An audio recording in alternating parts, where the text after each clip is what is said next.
Bismillahirrahmanirrahim.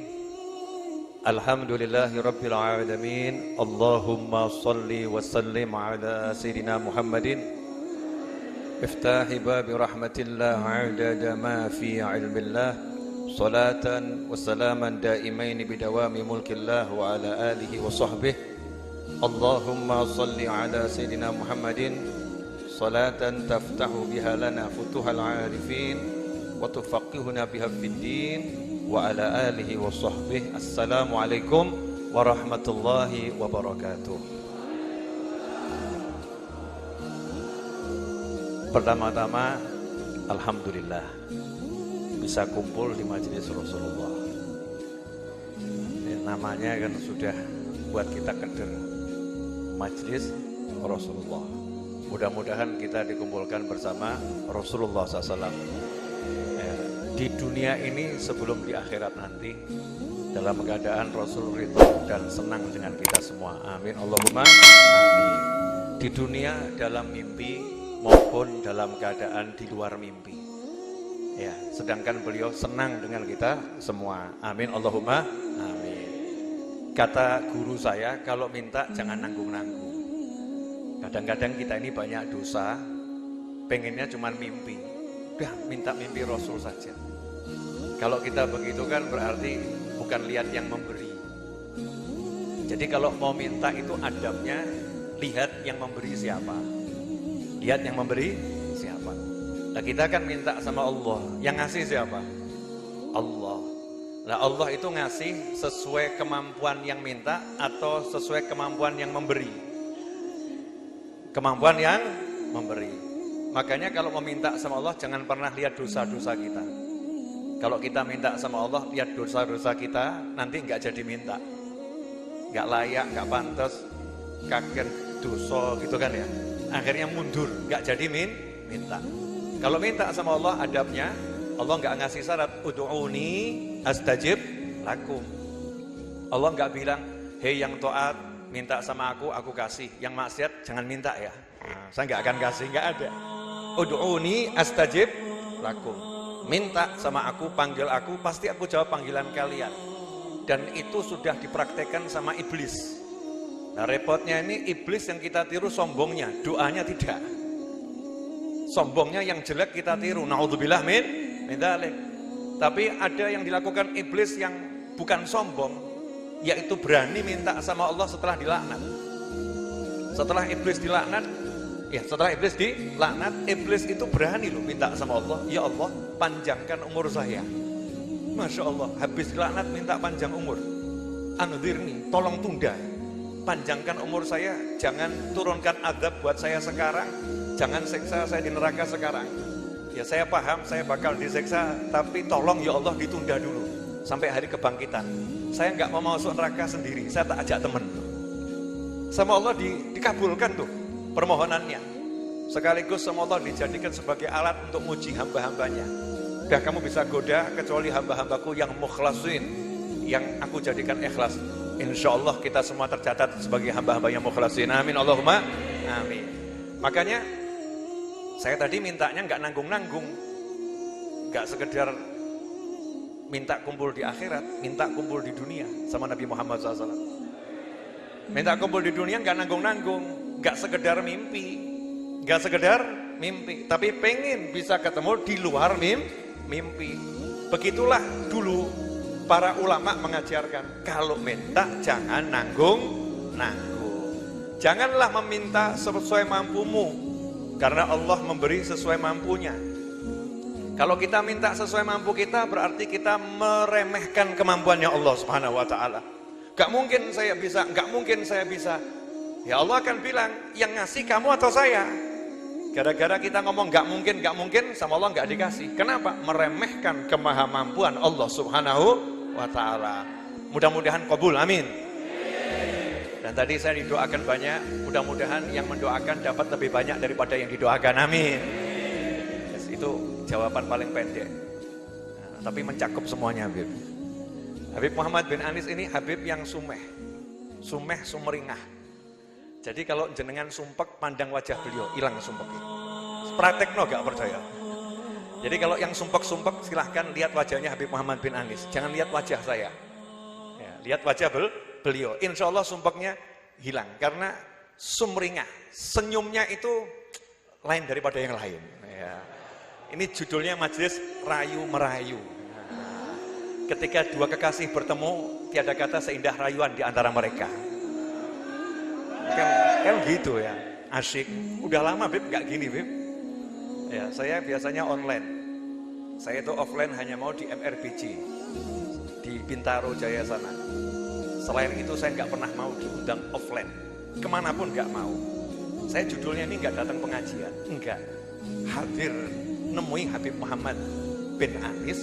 Kebetulan beliau lagi di majelis dan majelisnya mau maulid. Jadi ya wes alhamdulillah niat ketemu cucu Nabi bersama teman-temannya. Udah gitu aja. Nah, terus dipaksa suruh ceramah. Saya tadi kesini naik motor biar cepat. Dijemput saya nggak mau. Beliau saya jemput Bib, nggak mau. Kenapa? Karena saya nggak tahu saya nanti akan ada di mana. Saya masih keliling-keliling gitu ya. Karena tadi dari Batu terus ke Malang, di Malang saya mau ada di mana saya juga belum paham enaknya. Karena saya ngajar online, cari lokasi yang kira-kira kalau buat ngaji online. Kalau orang-orang kan bilang kajol ya. Saya mau beda dengan yang ada. Yang lain kajol kajian online. Oh saya ini Jawa nih, yo ngaji online, ngajol. Nah istilah baru kan? Iya, ngajol.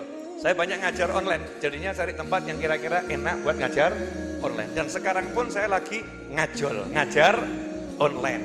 Nih teman-teman yang ada di YouTube, terima kasih sama Habib Muhammad bin Anis dan kawan-kawannya yang udah menyediakan majelis ini untuk saya dan Anda di malam hari ini. Jazakumullah khairan. Terus saya mau ceramah apa? Sambil naik motor lewat jalan pintas, ya nyebrangi rel, nyebrangi segoro. Sungai di belakang itu kan ya lewat belakang jembatan ya begitu gitu kan ya.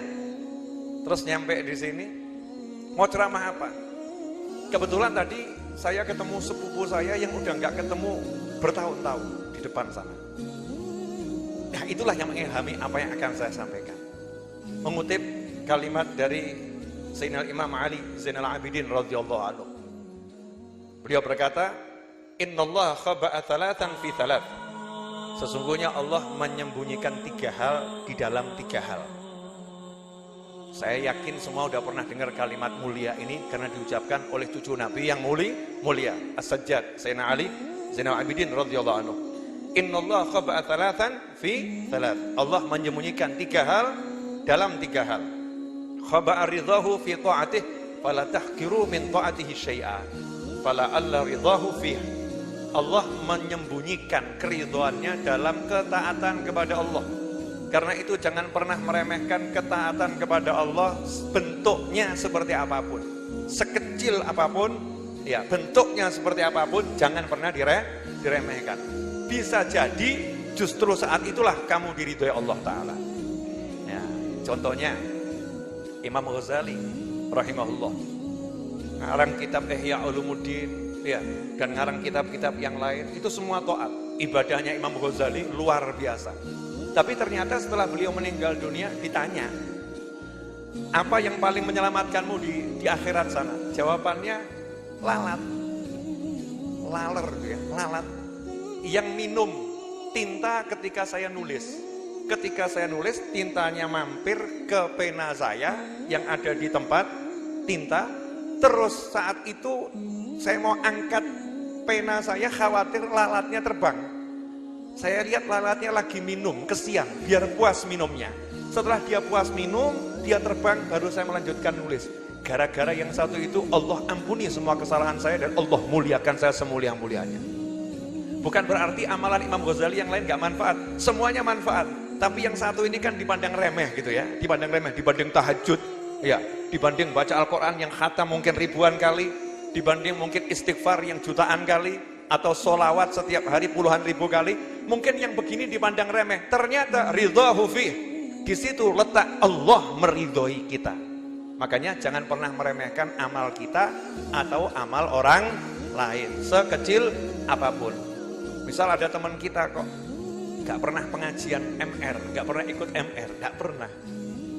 Ternyata ketika ikut MR tuh nggak pernah ikut baca maulid, nggak pernah masuk di dalam. Sebetulnya dia bisa masuk di dalam, tapi dia nunggu parkir dan nggak pernah ikut online. Jadi parkir juga nggak ngaji, dah parkir tok gitu ya. Jangan kita kemudian meremehkan. Kamu di MR sebetulnya parkir sambil dengarkan kajian kan bisa, tapi kamu coba parkir tok gitu. Wah, nggak manfaat kamu parkir, sayang buat kamu. Jangan remehkan. Bisa jadi yang parkir itu dapat ridho lebih banyak dari kita yang di sini. Bisa jadi lebih ikhlas, gak ngerti kita. Makanya setiap orang udah berbuat baik, hargai. Dirimu bisa berbuat baik, hargai, syukuri. Orang lain bisa berbuat baik, hargai, syukuri. Insya Allah nanti ridhonya Allah akan turun. Yang kedua, Allah subhanahu wa ta'ala menyembunyikan murkanya di dalam kemaksiatan kepada Allah. Wa khaba'a sakhtahu fi ma'siyatih fala tahkiru min ma'siyati syai'a fala'alla sakhtahu fih. Allah menyembunyikan sakhtahu atau sukhtahu di dalam kemaksiatan kepada Allah. Murkanya Allah, marahnya Allah, Allah sembunyikan dalam kemaksiatan. Karena itu jangan remehkan kemaksiatan sekecil apapun.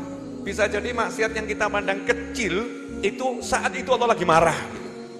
Allah lagi marah.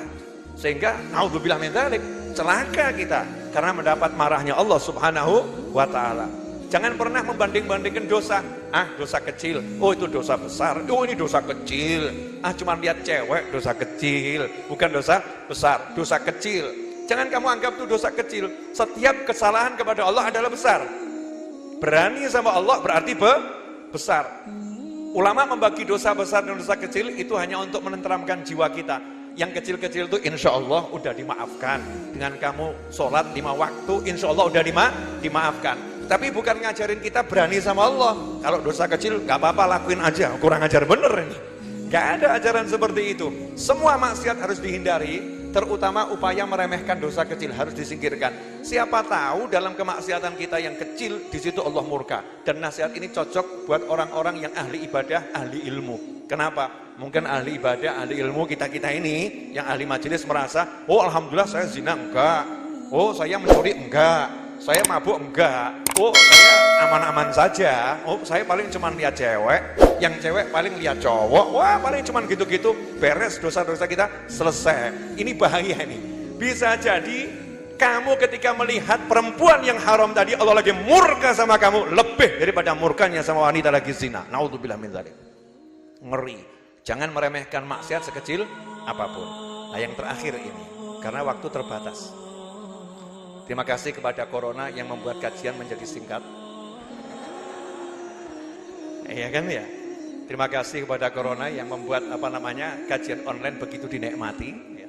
Sehingga banyak membantu para ustadz untuk berdakwah, tidak harus mengetuk rumah satu-satu dan masyarakat tidak harus keluar dari rumahnya masing-masing, sehingga pengajian itu bisa dilakukan lebih banyak setiap hari, setiap saat lewat handphone masing-masing.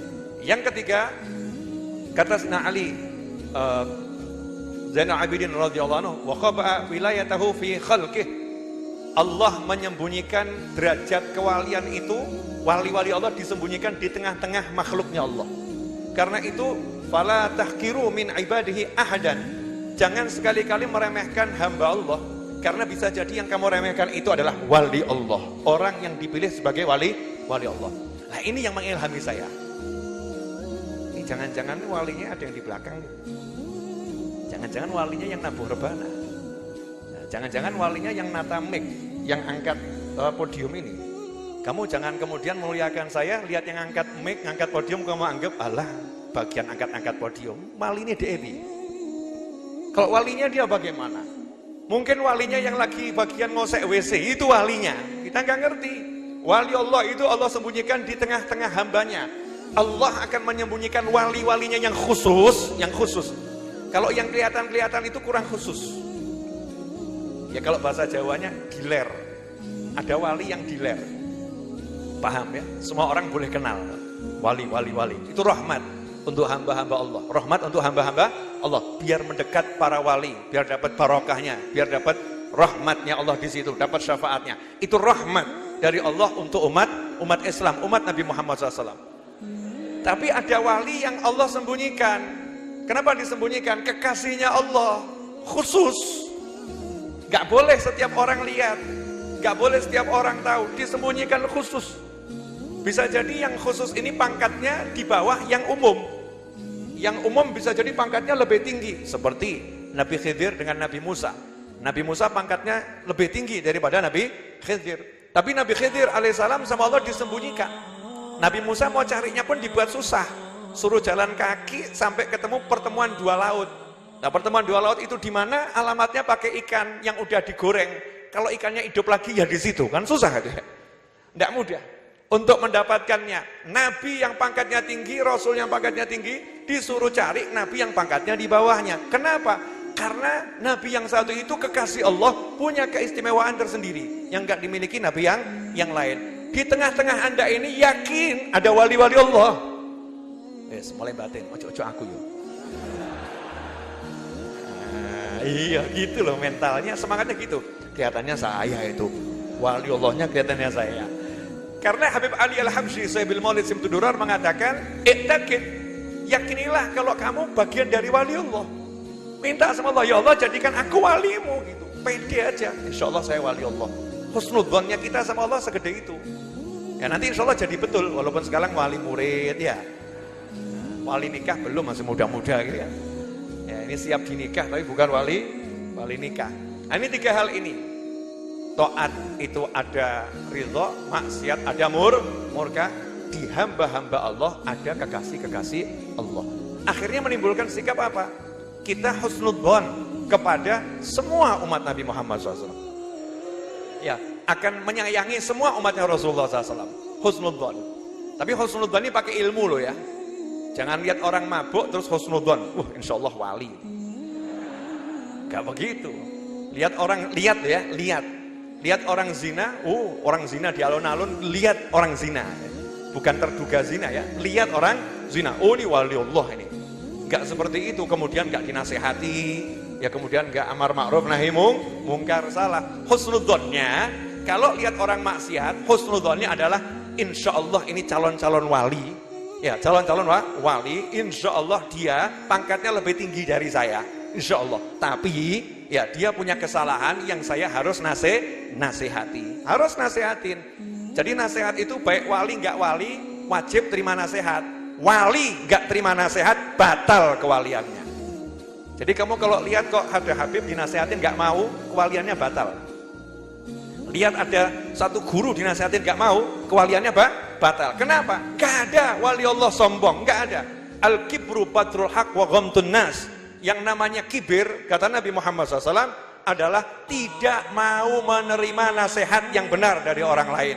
Dinasihatin orang lain benar, nggak mau terima. Gara-gara yang nasihatin levelnya di bawahnya, yang nasihatin orang yang nggak dia sukain, yang nasihatin musuhnya, yang nasihatin orangnya nyebelin, yang nggak mau terima. Nggak benar omongannya, yang benar omongan saya. Padahal omongannya benar.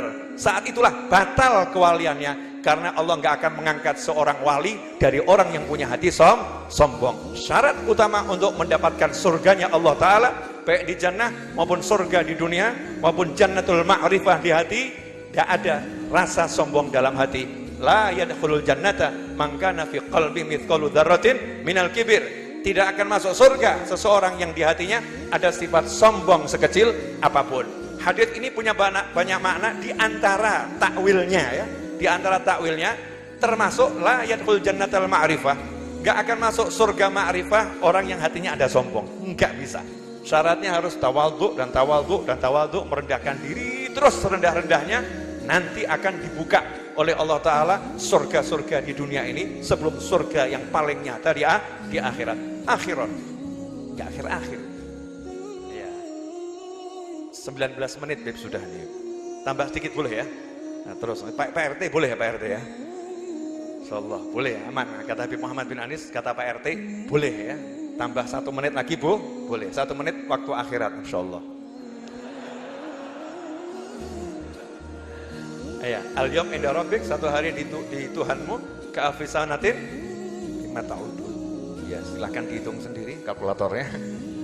Nah, Habib Ali Al-Habsyi Sahibil Maulid Simtudurar pernah satu hari keluar dari rumah, pergi ke pasar.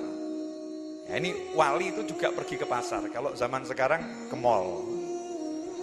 Jadi kamu kalau ketemu Habib ke mall jangan bilang, kelihatannya bukan wali nih. Habib kok ke mall. Ketemu kiai ke mall, kelihatannya bukan wali nih. Kiai kok ke mall. Mall itu kan pasar.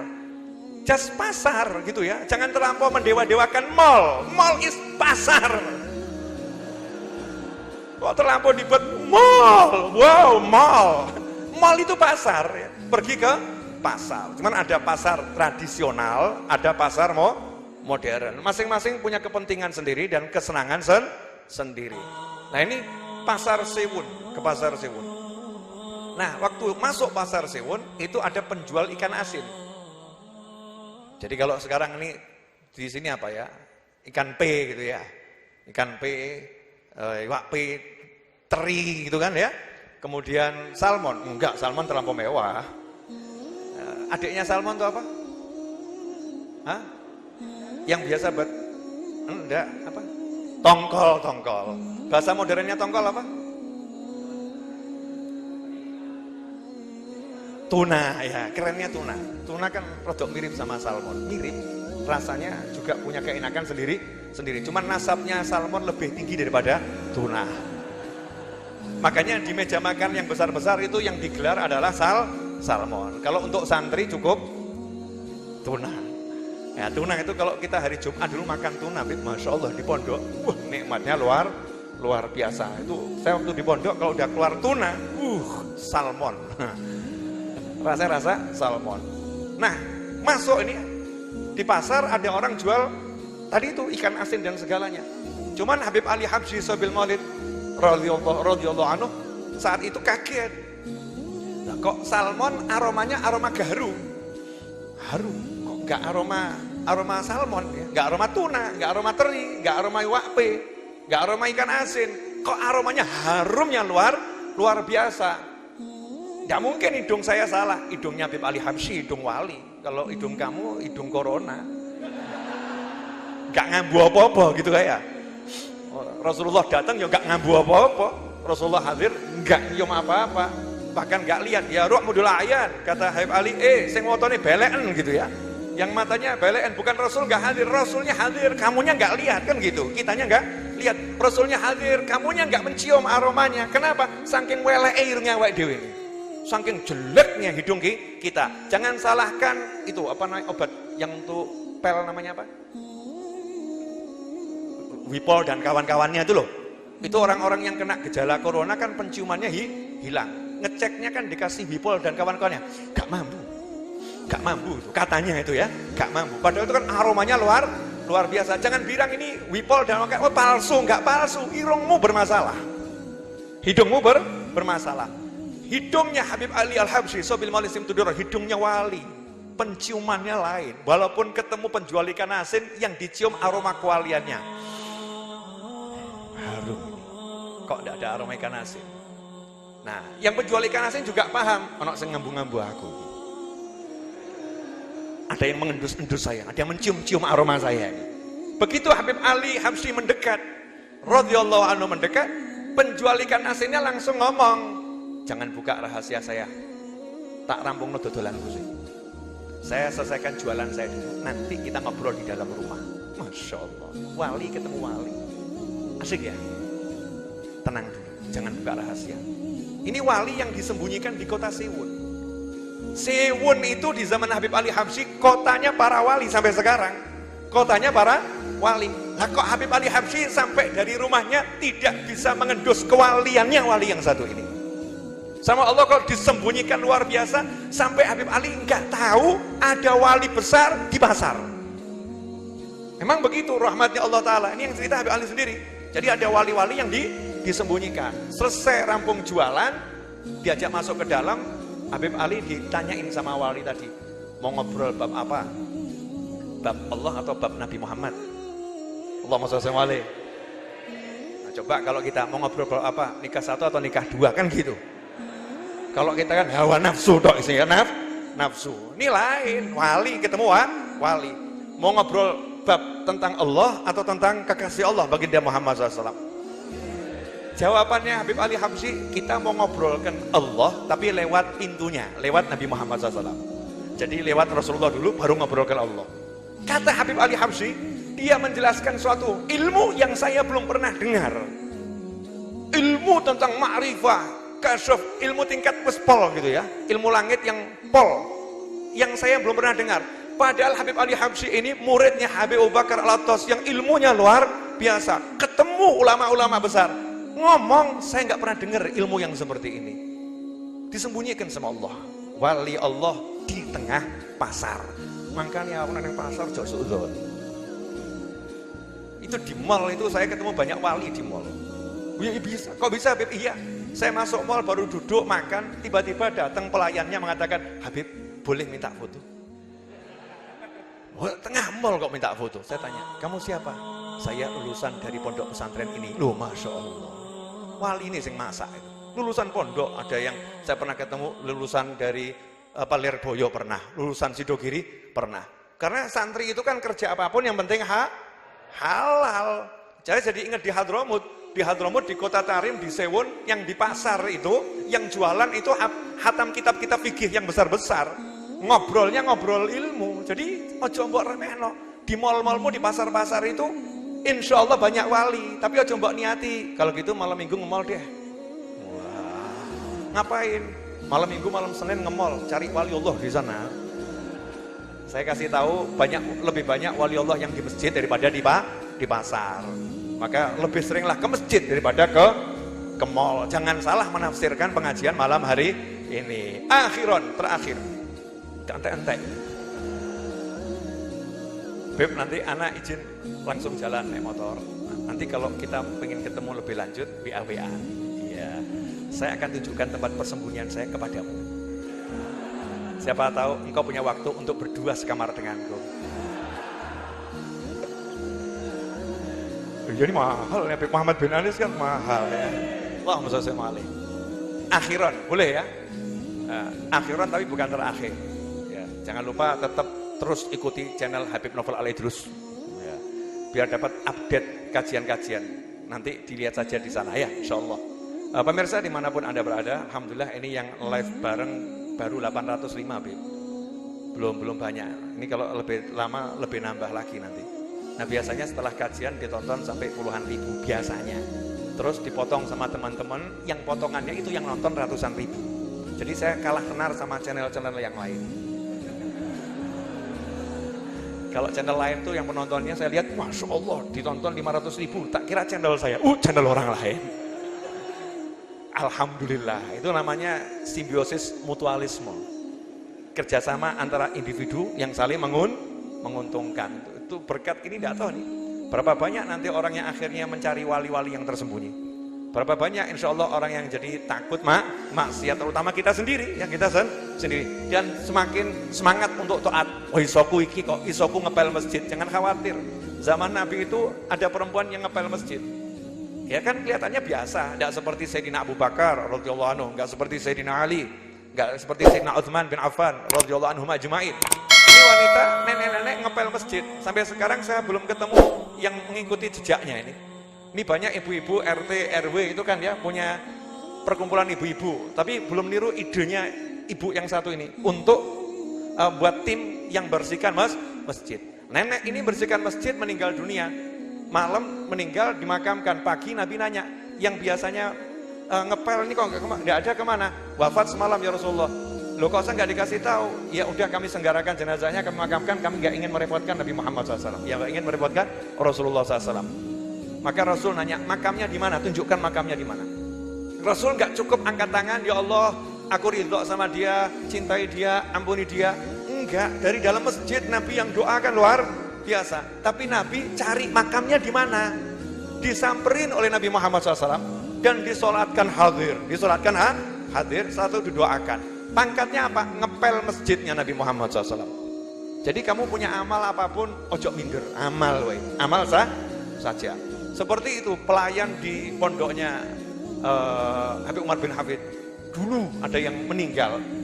Malamnya temennya mimpi. Lihat temennya yang pelayan bagian ngepel, cuci-cuci, masak ini yang meninggal itu pakai pakaian jubah-jubah, pakaiannya Habib-Habib. Jadi dia nanya, kamu kok pakaiannya jadi pembesar begini, bukan pakaiannya pelayan? Dijawab, alhamdulillah Allah muliakan saya. Gimana alam kubur gimana? Dah kamu tetap jadi pelayannya di pondok ini ya. Karena waktu saya meninggal dunia sampai sekarang saya belum ketemu malaikat mungkar nakir. Loh kok iso? Iya, ketika jenazah saya diletakkan di masjid untuk disolatkan, ruhnya guru-guru yang ngajar di pondok ini dan ruhnya kakek-kakeknya guru-guru yang ngajar di pondok ini dan kakek-kakeknya santri-santri yang di pondok ini, yang mana kakek-kakeknya itu adalah ulama-ulama besar, semuanya datang nyambut saya, kemudian gandeng saya, ayo kami antarkan kamu ke tempatmu di alam kubur. Malaikatnya dikasih tahu, yang satu ini jangan ditanya. Masya Allah, pelayan. Oh itu pelayannya begitulah, kira-kira pemimpinnya seperti apa? Kalau pelayannya begitulah, kira-kira Habib Umarnya seperti apa? Gitu loh ya. Paham oh? Gak paham ya kebangetan. Ya, akhiron, gak akhir ya. Jangan lupa 5M, pakai masker ya, jaga jarak, bagus jaga jarak nih saya lihat. Jaga jarak cukup terkendali, Masya Allah.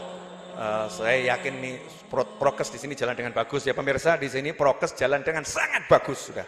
Jaga jarak terkendali, alhamdulillah ya. Kemudian jamaah juga pakai masker ya, walaupun pas sumuk diturunkan, itu kan ya. Alhamdulillah. Kemudian ya alhamdulillah nggak sekedar cuci tangan. Di sini ada wudu, ada yang mandi wajib juga ada tadi. Sudah di atasnya prokes ya, bukan cuci tangan sampai wudu. Alhamdulillah itu lanjutkan. Saya kan juga pakai masker ya. Ya kemana-mana pakai masker ya. Dipakai saat memang diperintahkan untuk pakai, dilepas ketika harus dilepas. Gitu aja kok repot. Oh peraturannya mudah, tinggal dijalani. Gitu aja kok repot. Ngono kok angel. Simple. Kok ketawa kenapa? Lucu ya? Kan saya hanya mengungkap fakta, betul kan ya? Kan jaga jarak, bener kan? Iya. Emang kamu mau berpelukan? Tak boleh. Tadi saya naik motor aja, ada truk di depan saya itu tulisannya hati-hati jaga jarak loh. Truk aja minta jaga jarak, sesama truk sama mobil nggak boleh senggolan, harus jaga jarak. Maka dalam kehidupan ini jaga jarak bagian dari keniscayaan. Penjelasannya panjang lektor. Jangan sekarang. Tema berikutnya insya Allah. Akhirat terakhir. Afwan Beb, Allah. Setengah menit gak nyampe ini, 5 detik. Intinya, ini kalimat hikmah di malam hari ini. Jangan pernah minta dicintai, tapi jadilah orang yang pandai mencintai. Ya, jangan pernah minta dicintai, tapi jadilah orang yang pandai mencintai. Jangan takut untuk dicaci, tapi jangan pernah mencaci. Jangan takut untuk dicaci, tapi jangan pernah mencaci. Jangan khawatir ketika dibenci, tapi jangan jadi pembenci. Jika ada orang yang membencimu, hak setiap orang untuk mencintai atau membenci, tapi kewajibanmu adalah untuk mencintai semua pembenci. Bisa apa? Ini kata-kata hikmah loh. Iya, hikmah. Wangel. Contoh kasus, gak usah orang lain. Kamu sebagai suami mencintai istrimu, cari nafkah untuk istrimu. Terus dipaidu, dicaci, dimaki, dihina sama istrimu. Laki-laki gak beres, cari duit gak bisa. Padahal kamu pagi, siang, sore, malam cari duit. Lorati gak? Lorati gak? Oh ya, baru istrinya aja mau dimakan, apalagi orang lain. Maka kita belajar. Ya, yang membenci silahkan membenci, tapi aku akan kuberikan cintaku untukmu. Terus mesti setannya mumet. Ini kok gak iso? Udah iso kenapa? Udah ini memang modelnya lain ini. Nah itulah majelis Rasulullah SAW. Selalu menebar kebaikan dan menjauhkan dari keburukan, menjalin persaudaraan, dan kita lihat Habibnya untuk MR Malang Raya ini, Masya Allah. Dah, cuma satu kata, Masya Allah. Biar gak kena ain, biar gak kena mata. Ganteng, Masya Allah. Pinter, Masya Allah. Soleh, Masya Allah. Ya kan? Menggoda, Masya Allah.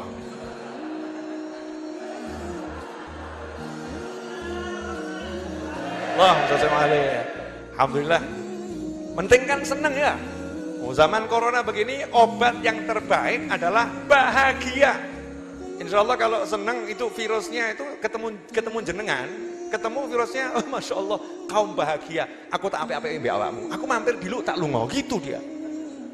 Ya, virus ini akan sangat menyerang orang-orang yang al-sumpeku. Kalau orang-orang yang bahagia ya nempel, dia akan cepat pergi. Kecuali kalau virusnya kerasan. Makanya jangan sombong ya, jangan sombong. Jadi orang-orang ada yang sombong sama virus corona dan virus yang lain dan penyakit yang lain. Aku nggak mungkin kena. Kalau kena nggak akan masalah. Tapi di hatinya sombong. Berarti sombong sama Allah Subhanahu wa Ta'ala. Pesan saya, jangan lebay, jangan abai.